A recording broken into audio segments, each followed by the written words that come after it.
বনলতা সেন। হাজার বছর ধরে আমি পথ হাঁটিতেছি পৃথিবীর পথে। সিংহর সমুদ্র থেকে নিশীথের অন্ধকারে মালয় সাগরে অনেক ঘুরেছি আমি। বিম্বিসার অশোকের ধূসর জগতে সেখানে ছিলাম আমি। আরো দূর অন্ধকারে বিদর্ভ নগরে আমি ক্লান্ত প্রাণ এক।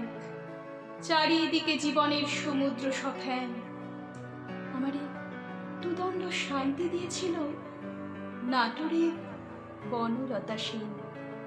চুল তার কবেকার অন্ধকার বিদিশার নিশা, মুখ তার শ্রাবস্তির কারুকার্য।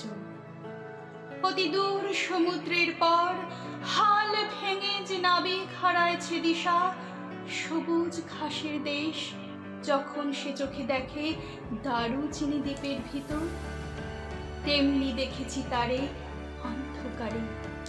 বলেছে সে, এতদিন কোথায় ছিলে? পাখির নীড়ের মতো চোখ তুলে নাটোরের বনলতা সেন। সমস্ত দিনের শেষে শিশিরের শব্দের মতন সন্ধ্যা আসে। ডানার রৌদ্রের গন্ধ মুছে ফেলেছি, পৃথিবীর সব রং মুছে গেলে পাণ্ডুলিপি করে আয়োজন। তখন গল্পের তরে জোনাকির রঙে ঝিলমিল, সব পাখি ঘরে আসে, সব নদী ফুরায় এ জীবনের সব লেনদেন। থাকে শুধু অন্ধকার, মুখোমুখি বসিবার বনলতা সেন।